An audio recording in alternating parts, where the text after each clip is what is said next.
Salutations. Today we're going to be looking at this Triumph Norm 6. We're going to kind of go over some of the functionality features and kind of demonstrate what condition this particular one is in. So Triumph, like many of the other German manufacturers, has similarities with other manufacturers of the same era. So this same design, you may see from Adler, you may see from some of the other companies at that era. We won't really talk so much about the history of this machine, and we'll just be kind of looking at the functionality. So diving in, probably one of the first things that folks want to look at are layouts. So this one has a German layout. However, instead of the Quartz Z that you would normally have on a traditional German layout, instead this one at some point has been reversed, which is particularly useful for an American audience. The mark key on here has been retained. It hasn't been changed to like a dollar sign. I've seen that on a couple other machines where in order to make them truly useful in a host country, they'll either change that to dollars or pounds or whatever. However, the umlauted keys have been retained, and then we also have this very German section symbol for the handful of folks who may use it. So you also have your assets key here, and then the dead keys here. So all of these other keys will advance the carriage as you're moving. However, for this one, you'll see that it just kind of keeps it in place. So the idea is that as you're typing, you'll hit an accented top part of the character first, and then you'll hit whatever the subsequent key is.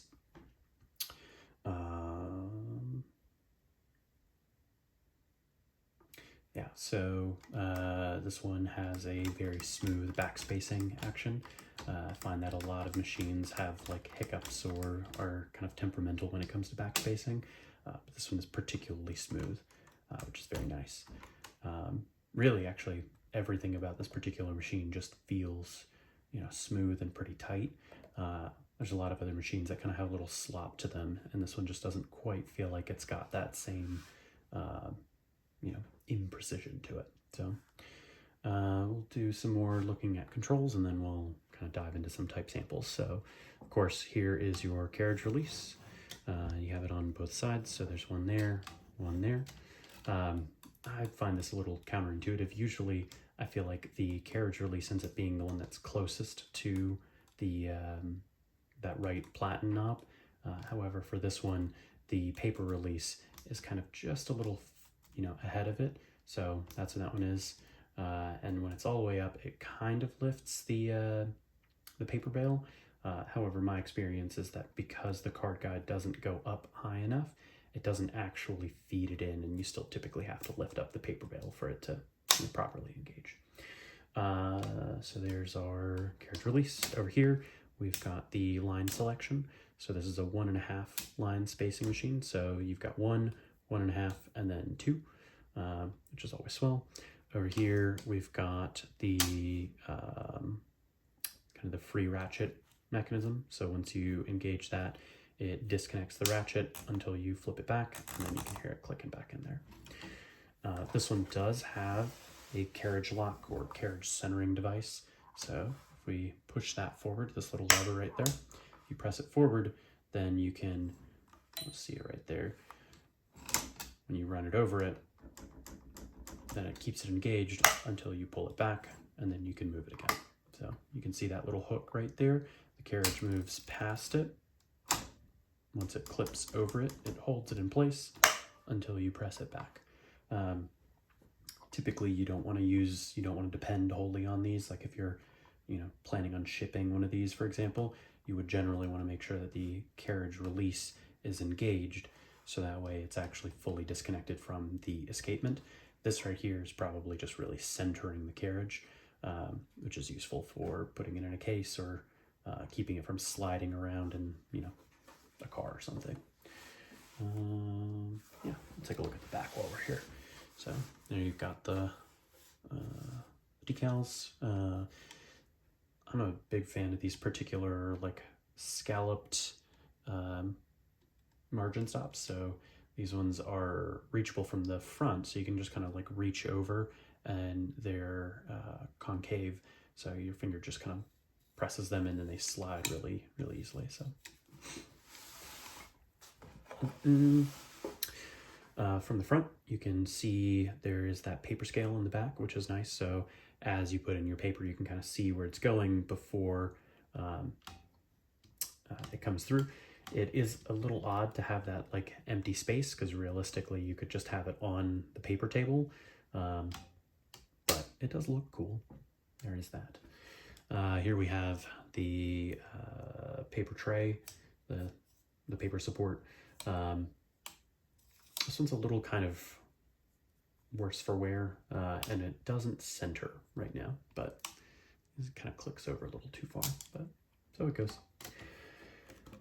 Let's see. So the bottom body portion, these dust mask areas, are metal or steel, and then this top lid portion is Bakelite. So it's this like plastic material.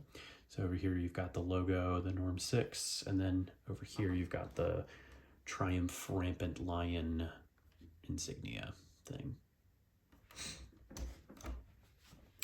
Here we've got our stencil mode, black, red, and that's about it. So here we've got our margin release, shift lock, backspace. There you go. There's the decals in the front. Yeah, so we'll go ahead and get into a type sample here. So just feed that in. Somewhat counterintuitively, you can feel it engaging the platen a little bit early, and it's really tempting to just stop there. But if you leave it there, it won't ever pick it up. It actually needs to go all the way down to the bottom in order for it to get picked up. So, like I said, the paper bail just, like the card guide just doesn't really ever turn it far enough. So really, you kind of have to feed it through for it to go. So we'll get our position here. Advance the margin stops. Space there. All right.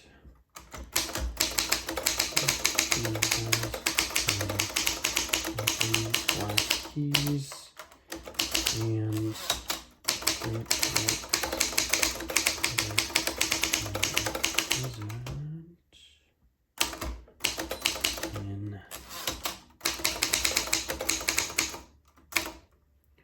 there you go. It would help if I hadn't forgotten it in stencil mode at first. So like I said, if we want our accent keys, so we would do an accent there and then an O. We'll do